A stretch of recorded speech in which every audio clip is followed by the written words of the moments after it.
Believe in Everything Auburn is brought to you by Bet Online. Bet Online remains your number one source for all your sports betting this season, everything from NFL to esports. You'll always find the latest odds, team matchup info, player news, and game trends at Bet Online. Bet Online features live betting, free contests, and live scores for almost any sport or game imaginable. We're the fastest and easiest way to bet all your favorite leagues and events. So head to betonline.ag to join and receive a 50% welcome bonus with your first deposit if you use our promo code BELIEVE. That is BLEAV. Bet Online, where the game starts. War Eagle, everybody. Welcome back to Believe in Everything Auburn. Taylor Davis, Jason Campbell, here once again to talk everything Auburn athletics. And I am truly honored. I mean, I'm honored every week to work with you, Jay, but I have the exclusive inside information with Jason Campbell, who is quite the talk of the town this week because he is officially stepping in to radio analyst role this upcoming season for the Tigers, replacing Stan White, who heads into retirement after 22 seasons. So I can congratulate my guy. I actually have known about it for a little while, but can publicly talk about it now that it has been officially announced. And the Auburn fans and family are ecstatic to know that Jay is going to be calling the games for the Tigers on Auburn radio. So, I mean, Jay, let's get the insight, man. I mean, I know that you have loved doing the pregame and the halftime show, but now you'll be traveling, you'll be hitting the road and getting to talk through the games and call all these plays. I mean, what does this opportunity mean to you? How excited are you for this season? Well, I say this, I'm really excited. The one thing is I have to give up my green egg from cooking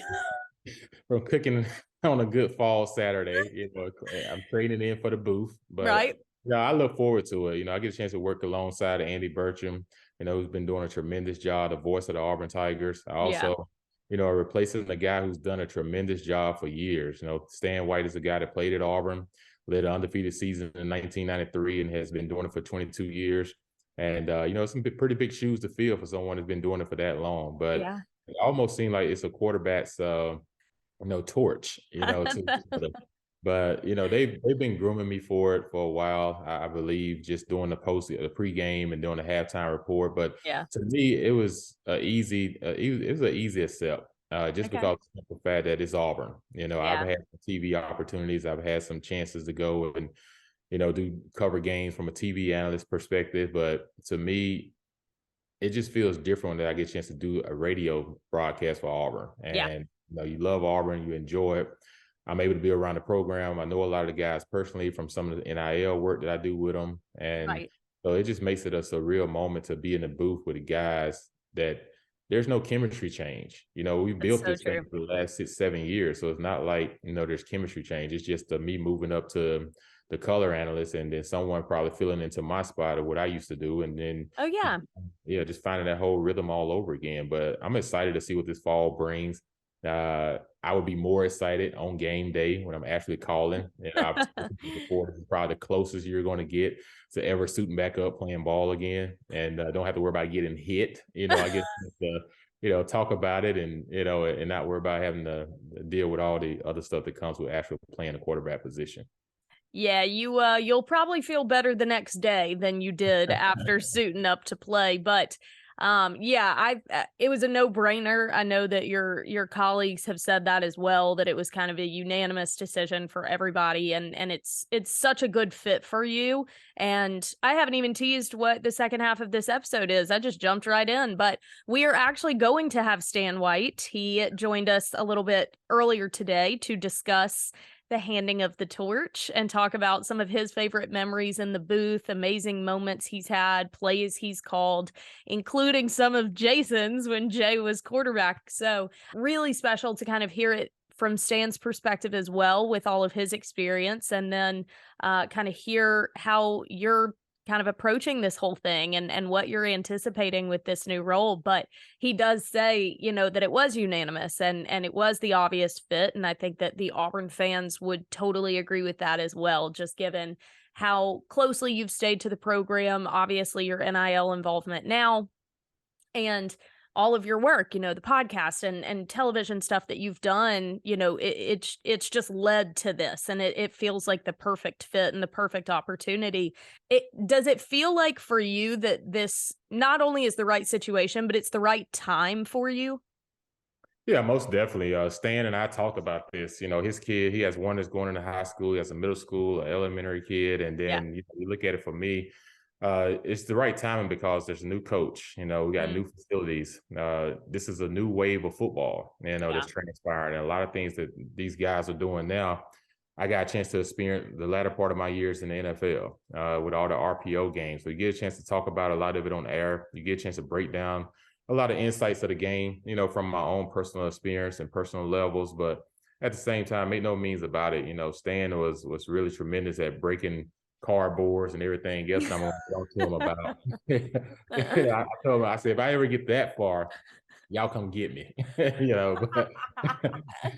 But at the same time, though, you get a chance to really, really dive in deep about the game, and you're involved in the game. Like I said, you have to watch every play with a detailed eye, and your preparation has to make sure that it's prepared. As well as anyone, you can't walk into a game unprepared. You got to know all the names. You got to know stats. You got to know, it's just different levels to it. And I just feel like for me, that's the fun aspect about it, because there will be days during the week that I have to take time out to prepare. And you want to make sure that you're giving the fans, the best experience that they can have. They're listening to the game on the radio and, while they're watching the game. And also, for me, it's just this is a platform that's another opportunity to be used in the right way. Yeah. And I don't take it for granted. I feel like, what I do kind of opens up doors for others and everything. So this is a great step in another big way. And I appreciate Auburn University for giving me this opportunity and, to continue to utilize this platform. But I'm just excited.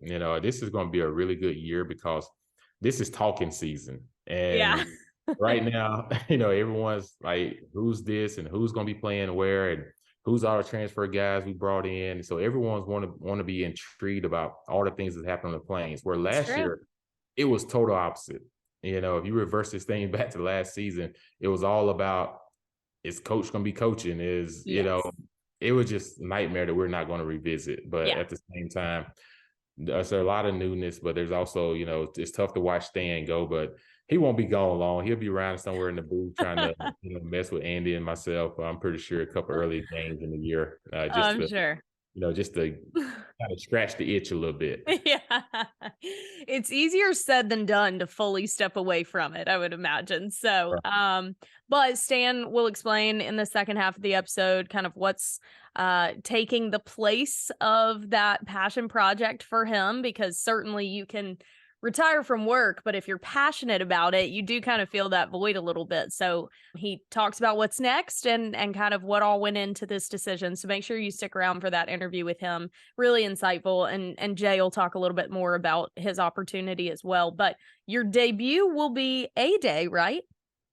Yeah, I say A-Day, but I've been doing A-Day for the last 5 years. It won't be your first time doing it, but it'll be your debut with your new title and kind of a preview of the season to come and kind of get you a practice round before you head into season. Are there any, this might be a dumb question, are there any SEC schools that you have not gone to? Ooh, Kentucky. You've never been to Lexington. Oh, they always played us. They played us in Auburn. And South Carolina. South Carolina was the only SEC school that I didn't play during my career. Wow. Missouri wasn't there when we was there, but you ain't missed anything there. Missouri would be one. Sorry. And so yeah, that'd be the main ones. And then once Texas and Oklahoma joins, that'd be kind of cool. Oh, right. And see some of their history. So there's a lot of benefits to being a radio color analyst, especially if you're a fan of the game. And no kidding. Excited about it. So yeah. Okay, so let's go through the schedule real quick. We'll be home. This is 2023, right? Yep. Home for UMass at Cal. So you'll go out to Berkeley. Have you ever gone to? Hey, I used to play in the Bay for the Raiders. Right, but have you gone to that campus? I rode through it, and Okay. I've never been to the actual football game, so it'd be fun to see. Yeah, It'd be that'll more be fun cool. though to stop by Napa.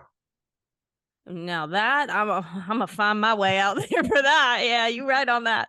I'm Okay. already in the circle of time to go to Napa. Yeah. See, this is prioritization. I love this. Okay, then we're home against Samford at Texas A&M. Have you been to A&M? I haven't been to A&M Stadium. Okay. First time at College Station. It is massive. Really cool place to call a game, so that'll be cool. Okay, home for Georgia, at LSU, home for Ole Miss, Mississippi State, at Vandy, so you'll get to go to Nash, at Arkansas, home for New Mexico State, home for Alabama. So you'll have some good road trips this season. Some good eating road trips. I gotta watch my figure too, though, Taylor. I can't just be out there eating, just eating everything. It is well worth it to be around the game, and it's going to be a lot of fun to hear you. And I know the Auburn fans are excited that you have stepped into that role. So, all right. Well, before we get to our interview with Stan White and talk more about that next chapter, just a few news and notes around Auburn athletics. Since we've last spoken, obviously, the transfer portal window for the winter officially closed. We ended with 13 total transfers for the winter period. As we have clarified multiple times, another one will open in May and, give the opportunity for more guys to transfer after spring ball. So we'll see if that does anything for the Tigers. But the winter period went swimmingly for the Tigers, and this coaching staff certainly made the most of their time and effort, closing it out with 13, several of which are expected to contribute early. So you feel really good about that. Obviously, Cadillac kind of touched on that last week in the interview that we did with him. Jay, I feel like I have to ask about it because it is always such a talking point, and that's the quarterback situation, right? And I think a lot of people kind of anticipated that we would get one via the transfer portal, especially with Hugh Freeze being a QB guy, and such an offensive mind. And there certainly were capable names out there that were being tied to Auburn, one being Spencer Sanders, Devin Leary, Brennan Armstrong. None of them panned out. Spencer Sanders actually ended up choosing, I think the day the window closed, he committed to Ole Miss, which I thought was a surprise in a bit of a way. But nonetheless, we did not end up with one in the transfer portal. And so that leads everyone to thinking that it is going to be Robbie. And I feel like Holden is getting overlooked a little bit for some reason. I don't know if it's because he was kind of deemed a Harsin guy, or if Hugh just thinks that Robbie has the skill sets that will fit an offense that he wants to run. But it does kind of seem like, at least for spring, the focus is going to be on trying to develop Robbie. So just kind of give me your take on the quarterback situation, where it stands right now, and knowing whatever you do know about what this coaching staff wants to do offensively, kind of how you anticipate this QB situation is going to shake out. Well, this has been a question for the last 2 years. How's this quarterback situation going to last? I would say this: during the recruiting process of the transfer portal, they were reaching out, but the thing is, they didn't offer every kid though. I understand that I know that for a fact, that a lot of people was like, how did this kid choose, Ole Miss over Auburn?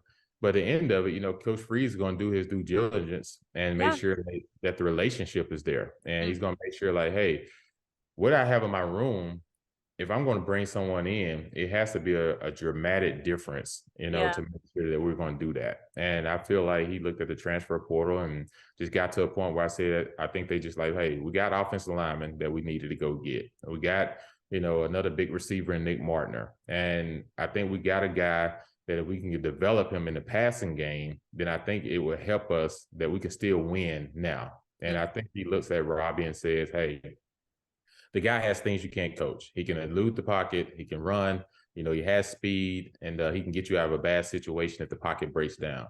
Where did he struggle at? He struggled at his arm angles, passing game, sometimes making the simple look hard, some of those type of things. But Coach Freeze is the guy where his pedigree is built on building quarterbacks. Malik Willis was at Auburn, and then all of a sudden he transferred to Liberty, and he turned him into a draft pick in the NFL. So, if you're Robbie, you have to be excited about the opportunity to be able to work with Coach Freeze and Coach Montgomery.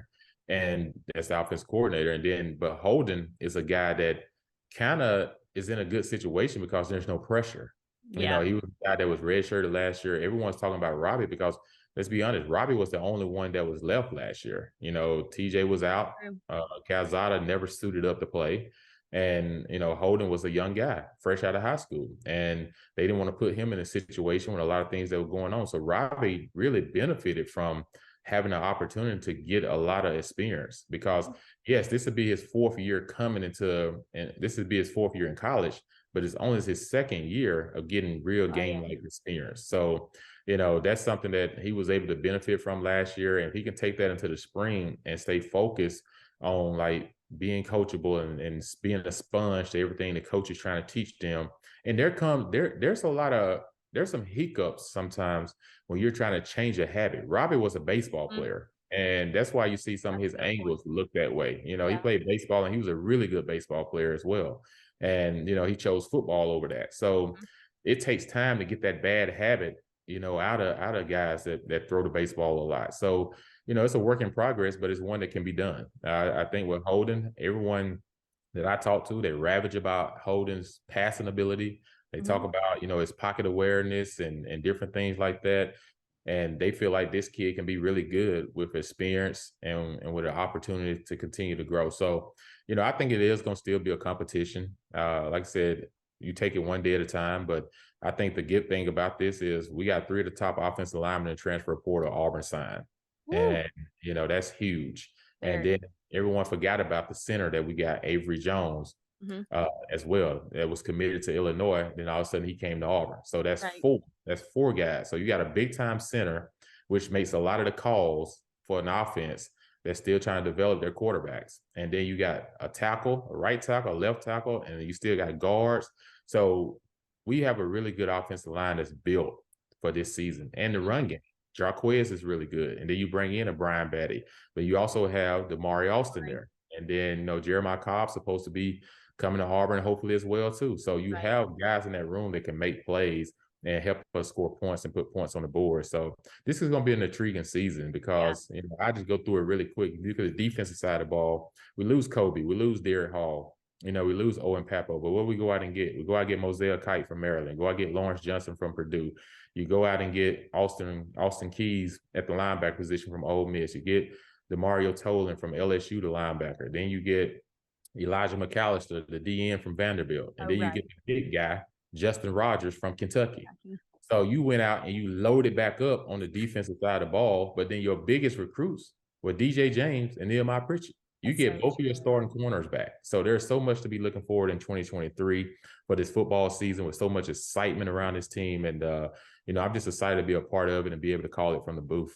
Yeah, no kidding, Jay. You're going to be amongst, because there's a lot of intrigue this year. And I feel like a couple years ago there was intrigue, but it was kind of coupled with skepticism. We were all like, okay, what's this really going to be like? And then last year it was like, hang on for dear life, And so I think going into this year, there's intrigue coupled with optimism. Mm-hmm. Yeah, you got a guy that got experience. Coach Freeze, this is not his first rodeo in the SEC. He coached in the SEC. He's had success in the SEC. And that comes in by itself, gives you instant confidence. And I think that's what is different between now and when we hired Coach Harsin. A lot of people in the Southeastern Conference area didn't know of him that much, unless you were a diehard college football fan and you watch Boise, when they play out west. Other than that, you wouldn't have known a lot about Coach. So it would take a lot of time to see, okay, where this fit. But you already got a guy now that's been here, done it. So it kind of wins over the fan base a little bit more from a confidence standpoint. Right. I also think it'll be interesting this offseason to kind of see how the coaching staff gels as well. And I know a lot of them do have experience together and some of them in the SEC as well. But I felt like that was kind of part of the rocky footing to start that tenure because that coaching staff felt very disjointed with Mike Bobo at OC, Derek Mason as DC, and then Coach Harsin. It never felt like it really had cohesion and a flow. And so I think that this coaching staff, based on what I know so far and what I've heard from various, staff members and people close to the program, is that there's a lot more of a team factor around the building, and it's not just players, it's staff, it's personnel. I think that not only does this coaching staff want to get it right, I think they also have a prime example of what was done wrong right before them. And so there's like that aspect of it as well, that like, okay, we're not repeating those same mistakes that this program, tripped into over the last couple of years. And a big one was just the culture and the commitment to Auburn being Auburn. That was deviated from, and you saw direct implications of it. And I know that this coaching staff cares to keep that at the forefront, that it is. I mean, how many times last week on the episode did Cadillac say it is about the player? It is about the guy and the team. And that is really the focus of this coaching staff, and letting Auburn be Auburn. And the way last season ended with Cadillac at the helm and the focus just being on love and passion for Auburn football, that's going to permeate into this season. This coaching staff is not interested in some new mantra. They want to continue the momentum that was set on a morale perspective from last season. And I think you'll see it translate. Yeah, most definitely. You already seen it. The first thing Yeah. he did when he got hired was jump into the recruiting trail. Mm-hmm. Like, he was actually, when he got hired, and that day on, that night, he was already on a plane flying to see recruits. Right. And he understands, like, you could be the best coach in the world, but if you don't go out and get the players that's going to execute and take over a game, you're not winning. And he understands that to win in this conference, you got to compete against the Georgia, Bama's, LSU's, Tennessee's, Florida's, Mississippi State's, Ole Miss, to get guys that can go out and compete and win. And that's why they spend most of their time doing that. Even now, Taylor, they've already signed their class, but they're already on to the next class for the 2023 season. 2023 signing class. So it never stops. But that's when I know, like, okay, you're on to something when you realize the most important piece is I got to go get guys. Yeah. It's player first. And clearly that is the point of emphasis. Yeah, because won't Junior Day be kind of soon? Yeah, Junior Day, I believe, is next weekend. Okay, there it goes. It never sleeps, y'all. Recruiting never sleeps. It's crazy. Right. But yes, definitely sets up for even an exciting, spring and just kind of leading up to it, seeing how it's all going to take shape. I finally got a tour of the football facility last week when I was on campus for gymnastics. It's incredible. It is as advertised. It is stunning. Sammy Coates was in there when I walked in. I was like, boy, what'd you find more eligibility? What are you doing in here? He was like, I live too close to not work out in here. Like, former guys are pissed. They're like, y'all get this? Like, it's incredible. But I also can confirm that a lot of guys were in there working out. A lot of guys were in there talking and laughing and building that team chemistry. That's when it starts. Like, it's not just come summer ball. Like, you start now. Right. So, yeah, that's the key. That's the key. Everything you do in the off season pays off in the season. It's going to show. That's why I tell people, I was just like, you don't have to show people anything. If you work hard and you keep your eyes straight ahead and you just put all of it and put your all into it, things have a way of finding you and coming back. And I think this football team is finding their way back to the Auburn tradition. We love it. We love it. Well, real quickly, before we get into the interview with Stan, we'll talk real quickly. Basketball has actually set a new record, marking 31 consecutive appearances in the AP poll, now at 15. We were 16th last week. Now we are number 15 in the AP poll, and that is the 31st consecutive time that we have placed in the poll. Really impressive, and obviously just another testament to what Coach Pearl has built and the consistency of it. Not just fluke years. This is a consistent creation of a program, and it's been really cool to watch. 2 road wins since we last spoke, 2 conference road wins, one over LSU last week, 67-49, and South Carolina this past weekend, 81-66. That is 5 consecutive SEC wins since the lone conference loss when they went into Georgia and had a very uncharacteristic game. Ever since that loss, 5 consecutive SEC wins. They will be back home tonight. Today is Wednesday. Back home tonight against Texas A&M. And I don't even want to say anything about the active home streak because Right. We want to stay in We it all know then. it's there. Anyway, but very exciting for the basketball team as they continue to hopefully find their groove and get closer and closer to conference tournament and March Madness and all of that. Like, peaking at the right time is imperative. And speaking of peaking, Auburn gymnastics is also off to a very hot start. And the Yeah. Auburn family came out and just showed out. I was so flippin' proud. Yeah. I was there on Friday night calling the meet on SEC Network, and they sold out Neville Arena. The team put up a team high for the season against Arkansas with a 197.5. Suni Lee with another all-around title with a 39.75. But I mean, so many aspects of the meet have like gone viral. Darion Goborn's dancing on the floor and her brother up in the stands was on the Today Show. I mean, there's so much hype and excitement around Auburn athletics, and I don't know. Obviously we're biased because we think there's something special about Auburn, but I think you see it across like national media and sports fans and even just passerbys that are like, man, Auburn's just a good brand. Like, it represents, sportsmanship and fun, and you find yourself rooting for Auburn. I can't tell you how many times I've had coworkers tell me that. Yeah, Auburn is like a hidden gem. It And is. it's not hard to get to. You can fly directly into Atlanta and just go south on 85 and you run Yeah. right directly into it. Or you can go to Montgomery and just go north. And then Yeah. Birmingham, off 280. So there's so many multiple ways to get to it, but it is a hidden gem. It's like, when you come there, you have the experience, you want to come back.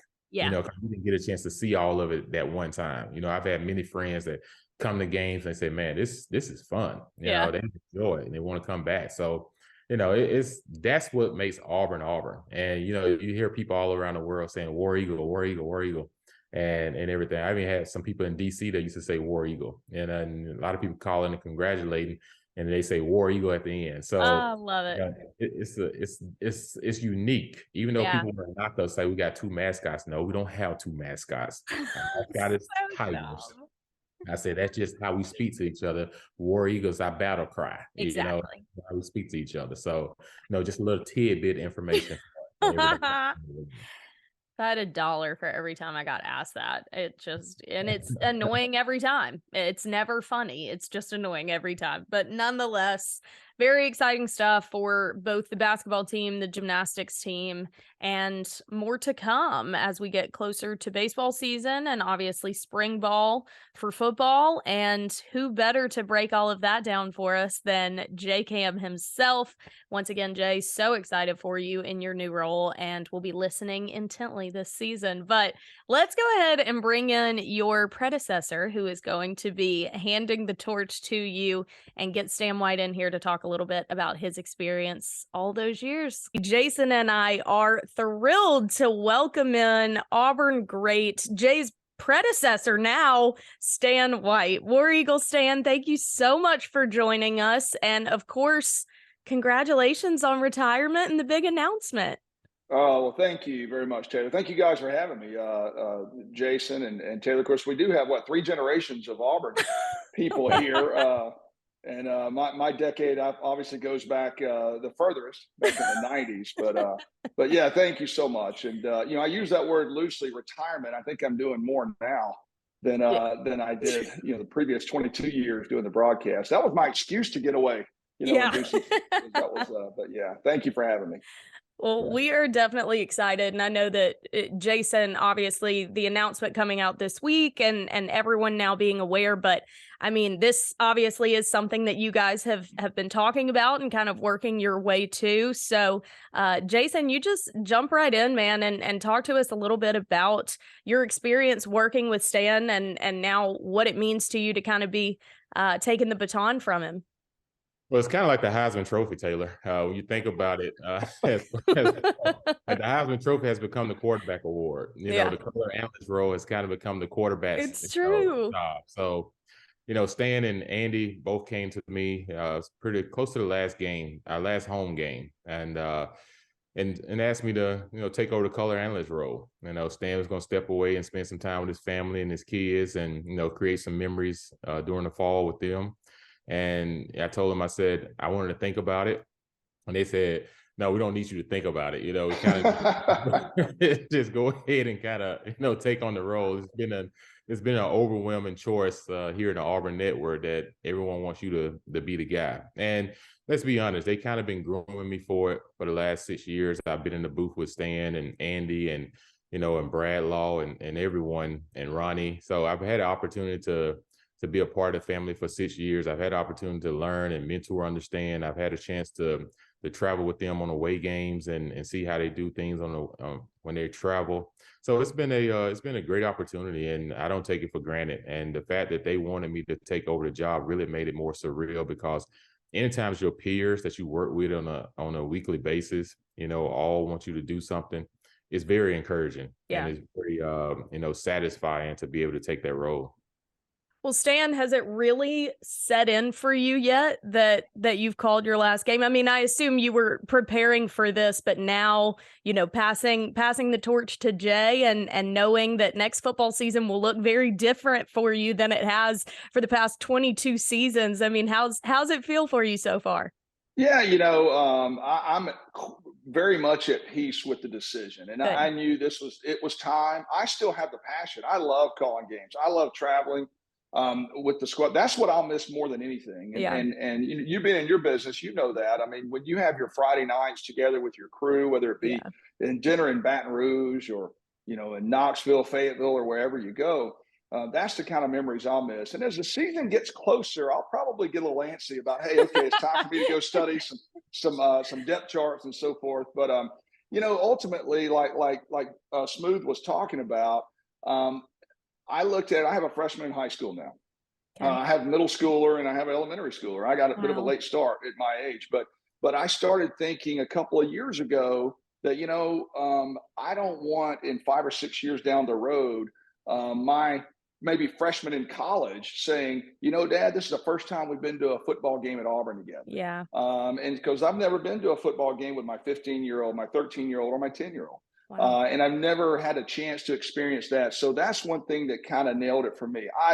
I couldn't be more blessed to have worked with the people all the way back from Jim Fife, back then, and then to Rod Bramlett, and then to Andy Burcham, and all of the crew, really the people that make it happen, the production crew and so forth, Brad Law, people that do that kind of stuff. And not to mention Quentin Riggins and Ronnie Brown. I mean, guys on the sideline, that firsthand. That is the most difficult job of all, because you got to be quick. You get a coach that's emotional, and it's live. And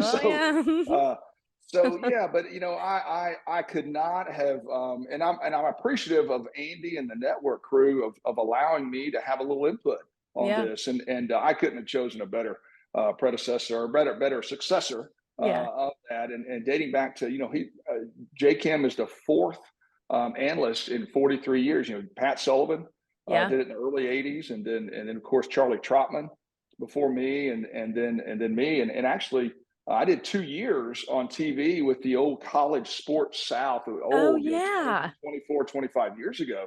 Wow. With Andy Burcham. Yep. Before being asked to come over and be with Jim Fife, and then of course Rod Bramlett. So I couldn't have chosen a better person to succeed me, and he'll continue that tradition. And I'm excited to hear them in the fall, and hopefully we'll have some exciting games to cheer about. Hey, amen to that. I mean, the lineage is really impressive when you start rattling off those names. And Jason said in his statement when it was announced this week, he's got big shoes to fill. He definitely, carries that badge with honor. But I think it's interesting, Stan, that you used to call games with Jay under center, and now you're handing him the microphone. I mean, what has it been like for you? Obviously, Jay's been the pregame and halftime show analyst, so you guys have been working together. But what memories do you have calling games when he was QB, and now to kind of see it come full circle that he's the one you're handing the mic to? Yeah, that's a great question. And, two memories come to mind when Smooth was, and his nickname's Smooth. I love it. So when Smooth was a quarterback. And one is not so good a memory, and the other one is a phenomenal memory. My first year to be live radio with Jim Fife was 2001. Of course, we all know what happened with 9/11, right? Right. The week after 9/11, all college football games were postponed.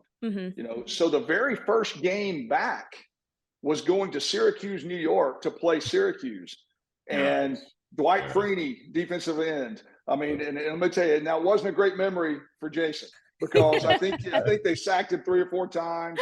I mean, there was, I think if I remember correctly, they rolled out Lee Greenwood to sing "Is Proud to Be an American" at the beginning of the game. Wow. And I'm like, there's no way we're winning this game today. It's over before it starts. They had NYPD, fire department honoring them. I mean, literally right after 9/11. And I'm like, we're in Syracuse, New York, and we're about to get beat. Yep. so that was one memory. And of course, Jason was I think you're a redshirt freshman. That was my first. Yeah, that was my first road game as a freshman. Exactly, first road game. And you have to go to New York. That was what I remember, because it was such an eerie feeling. It wasn't a great outcome for obviously Auburn, but that's the first time we went to the stadium and they had SWAT and police dogs sniffing through our equipment, to make sure that of obviously what just happened. Sure. And then lastly, the good time was 2004. They go, I mean, it was just a memorable season. And of course, you have 3 first-round draft picks in that backfield. Right. And then, of course, you add in Carlos Rogers on the backside, another one. So what a phenomenal year they went through. And I guess I was in my 4th season to be able to do that. And so that was actually the year I got married as well. So my wife got to enjoy that and going down to the Sugar Bowl. And so that was just a phenomenal season and memory that I have from J-Cam being under center. Yeah, Stan, appreciate you taking me back down memory lane. I think I got sacked about 7 or 8 times that night. I do remember having a 51-yard touchdown running that game, and we went up early, and I said, "Oh, this is gonna be a good game." And then next thing you know, like you said, it was a hard game to play in. I'm telling you, like, most of our guys was teared up before the game. Everyone was kind of like scared to even fly up there because it was like a week later, and some guys didn't want to go. I just remember that day like it was yesterday. And once we get there, security everywhere. Just like Stan explained it, you're talking about so many K9s all over the place, so many firemen and policemen and people that all the first responders. And you're sitting there and you're thinking to yourself, how are we going to play a game? How are we really going to prepare to get ready to go out here and play this game? Because everything is in their favor. But we just had a life-changing moment that bigger than football. So and you're trying to figure out how do we get through this as a country. So I definitely remember that, and I remember Stan calling a game against LSU. We hit Courtney Taylor on the sideline. He was able to hit Courtney Taylor again in the back of the end zone. I can remember that call. Him and Rod Bramlett, going crazy in the stands, just going wild. And Stan had some really memorable calls, and I think that's the fun aspect about being a color analyst. And, I look forward to that, having those moments. But, he also going to have some big moments this fall. Stan, can you tell us what you're going to be doing this fall as far as, being home and not being on the grill? Yeah, exactly. Well, and thanks for asking me that. I have a full-time business. I own an insurance company up here in Birmingham, but my passion, I guess the last, 3 or 4 years now has been, I volunteer coach over at John Carroll Catholic High School. Here in Birmingham, and that's actually home of Pat Sullivan. Play on Pat Sullivan Field. Tom Gossam, who was a former John Carroll graduate, the first African-American athlete to graduate from Auburn University. He's an accomplished writer, actor, producer, director. So I'm helping over there, and that's the one thing that's kind of been a passion of mine the last handful of years. I have a freshman over there, but I have middle schoolers coming up through as well. Our motto is kind of like our war eagle is Cav Way.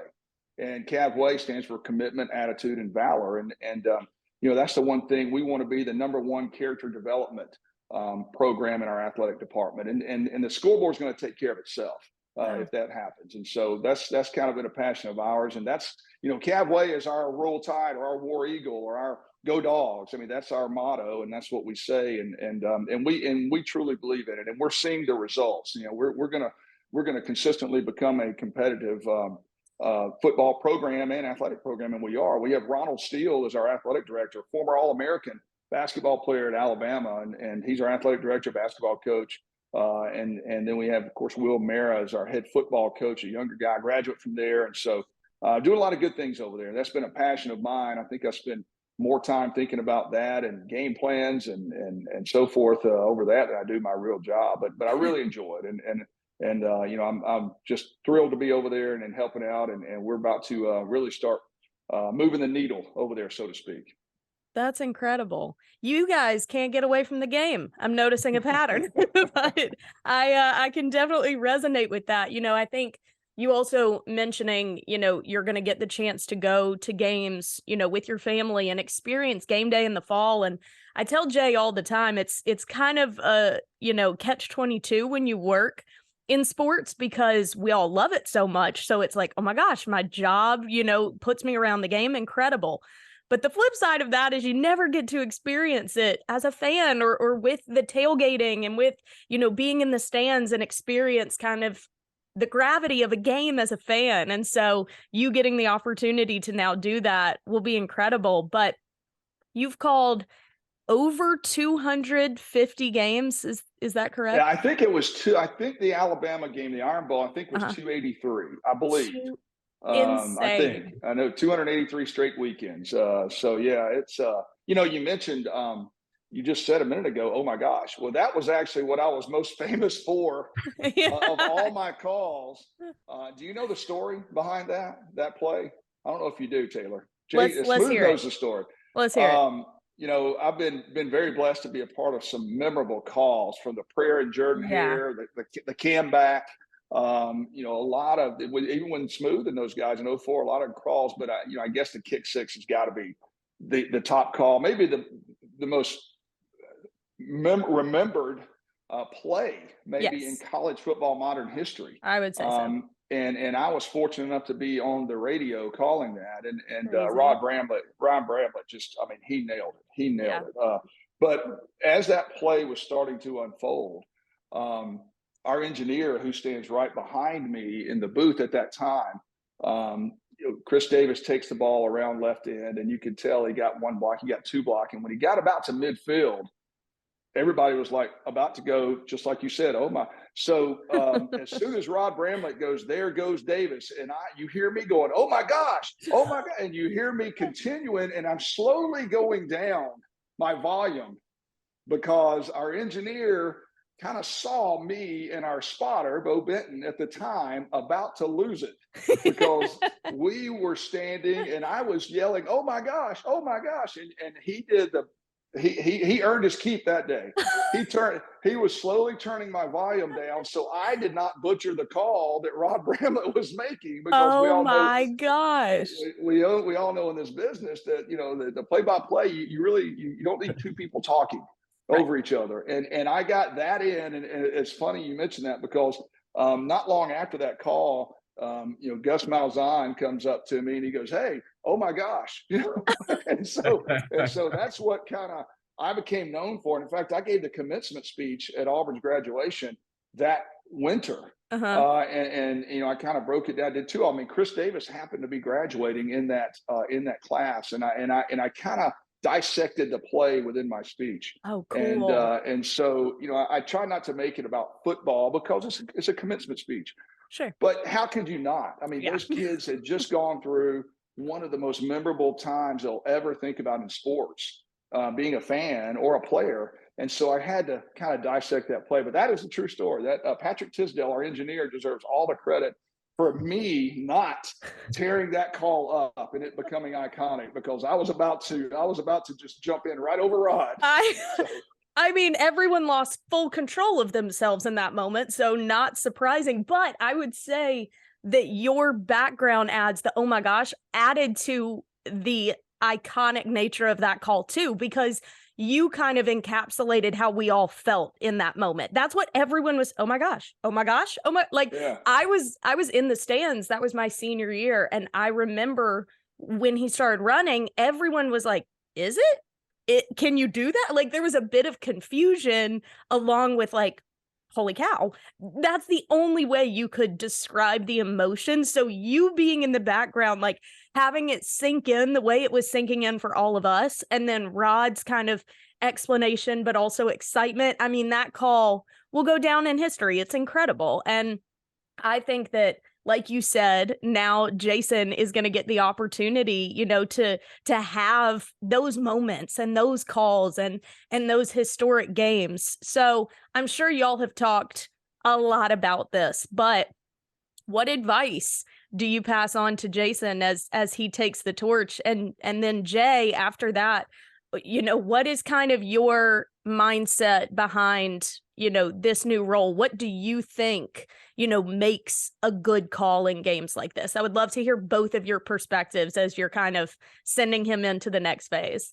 Yeah, the biggest thing, I think we have a fan base really in the Southeast, not just Auburn. The Southeast is very football knowledgeable. Yeah, it's true. I mean, they know a lot of football. And no one better than a Jason Campbell to just elevate that. So true. When I first started, I didn't know if a lot of our fans knew what a dig route was, a square in or a post corner or whatever. And some don't, but most do. Yeah. Most know mesh routes. They know crossing. They know the verbiage, the terminology, and they know that kind of stuff. So, and a guy like Jason, who's played it at the highest level, played it at Auburn, and played at the highest level, will be able to just add to that. And I had Jim Fyke tell me this when I first started. He goes, always be yourself. They'll know it if you're faking it. And it's very simple, but it just rang true with me. You just go up there and you be yourself. I never really looked at myself as a professional broadcaster. I just happened to be a guy that knew football, and I had a microphone, and I was talking to a bunch of friends that wanted to listen to me. And that's kind of the way I took it. And that's the way Smooth has been the last 6 or 7 years. I mean, the knowledge is there. He relays it well, and also is building chemistry with your partner. Andy and I worked. He was my first play-by-play partner in 1999 and 2000, and then Jim Fyke, and then who passed way too early, and then of course Rod Bramlett, who passed too early as well. So it's building that chemistry. But man, I'm excited to hear him do it. I mean, I just can't wait to be a fan, and I'm going to be the first one by the tailgate show 3 hours, maybe 2 hours ahead of time this year, not 3 hours, and support those guys, and I can't wait to hear them. Yeah, I would just say for me, just like Stan was saying, people asked me that question over a couple of interviews this week, and I've told them, they said, how do you put your spin on this? I said, well, one, first you gather all the information that you can gather. You process the information, you prepare.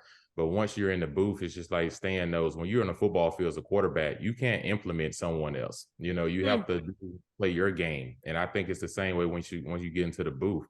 Even everywhere I've worked before with CBS and NBC, that's all the things I've learned was just do it the way that you know how to do it. And like I said, for Stan, he's done it tremendously for 22 years, doing it the way that he knows how. And for me, once I enter the booth, of course, there's going to be learning curves. There's going to be, trying to find your chemistry, trying to find that niche, that gets you going every week. But I think once you get in there, it's just about gaining experience each and every week and just calling the game the way that you see it. Like Stan said, give the insight to fans that maybe they don't see that Stan and I can see because we played the position. We can see the end.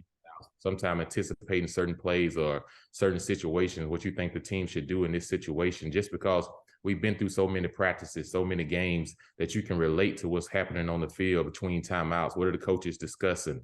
Those type of things are the things that you want to bring experience to, that he's done a tremendous job for many years that I want to continue. And just, just do it in my way, do it in the way that I can do it. Stan, though, I like to throw a slight joke in there every now and then. Sometimes I call him dinosaur, the fossil, but hey, Smooth has a phenomenal grasp of the English language, and you're going to hear some words combined. I get that weekly. I get it weekly. You're going to do a double take. Like, what is that? And he always has, but he has a great meaning for it. I'm like, okay, that makes sense. So that's what Smooth is phenomenal. I mean, I'm like, wait a minute, what does that mean? He goes, well, it means this. I'm like, okay, I get that. Yeah, you got to get your Webster dictionary out sometimes. You may not it's the Campbell dictionary. The Campbell dictionary. It's effective though. You're not gonna find some of these words in the dictionary. I said something, I can't remember what I said. It was a couple of weeks before the end of the season. It might have been the Western Kentucky game, and I said something. They was all like, "What did you just say?" They kept trying to figure it out for like an hour, and then once the guy depressed about it, they kind of realized what I was saying. Oh my gosh. Yeah, I think that, I mean, obviously I'm biased because I get to work with Jay every week, but I I agree. I don't think there was any other option. I mean, like, Jay is going to be fantastic, and I think Auburn fans are going to continue to feel like they're there. And Stan, I think you did a really great job of that. I've worked radio a few times in my career, and that's kind of the emphasis, right? Is that this is different than television. On television, they at least can see what's going on. On radio, you have to bring it to them. You have to bring the atmosphere and the experience along with the X's and O's. And I think what you both have in common and continue to showcase in your various roles is your love for Auburn and your heart for Auburn. And obviously you guys, having played there, but Jay and I talk about this all the time. And Stan, I would love to get your input since you covered this team.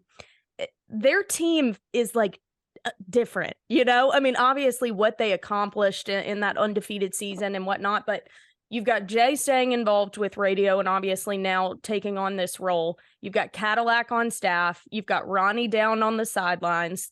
And all three of them have accomplished so much and succeeded on the highest level.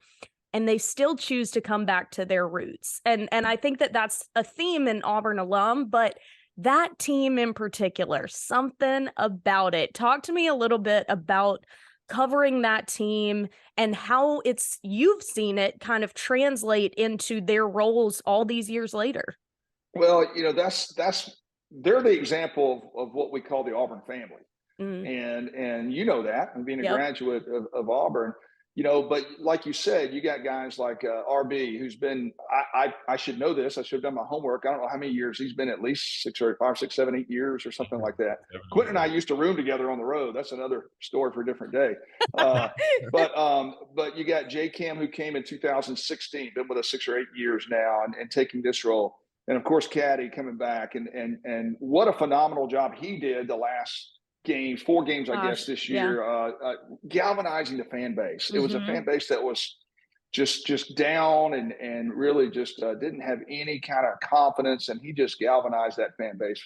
And I think that the sky's the limit for this Auburn program now. And you got guys like Travis Williams, this is a guy that was a 205-pound middle linebacker.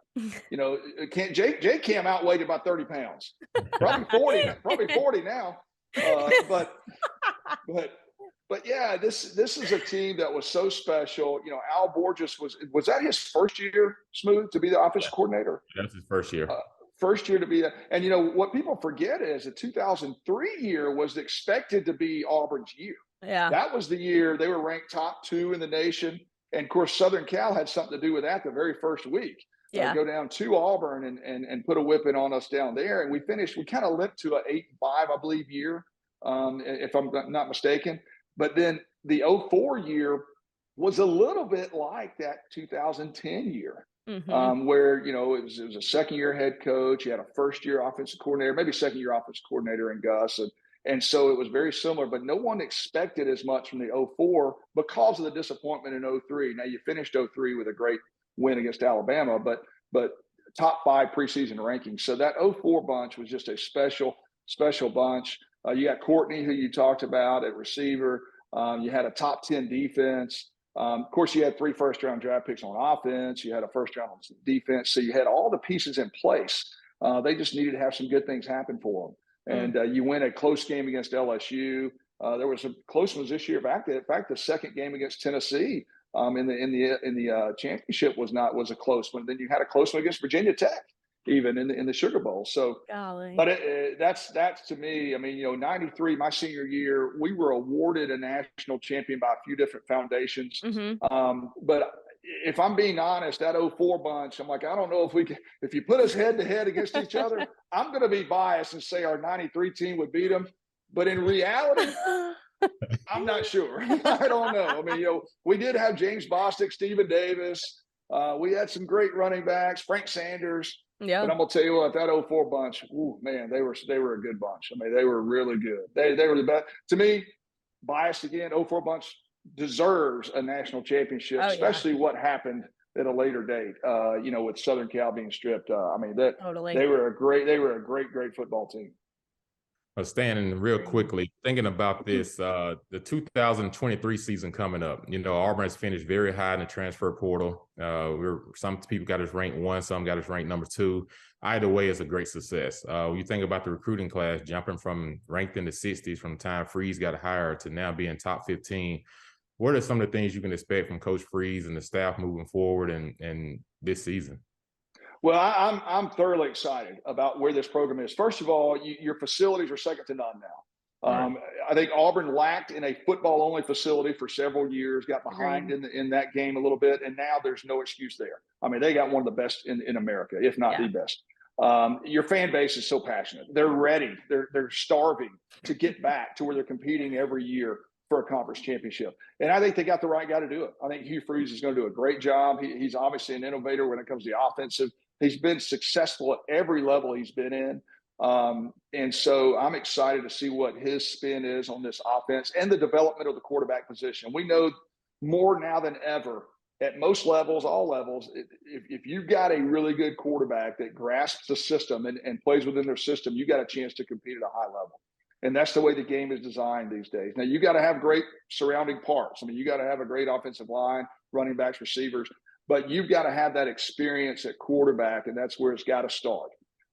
So I'm excited to see what he's done. He's put together a great staff. It has changed. The game has changed a lot. Obviously, you can build a strong class off of transfer portals, and that's what he's had to do. And a lot of teams do that these years. I mean, Tennessee did it a couple of years ago with Heupel. You just have to do that to get immediate success, but it allows you to do that. It allows you to not have to go 4 or 5 years to build in. So it's a good combination of getting good high school players to develop them and also getting more experienced guys to give them a second chance. So I'm excited about the program.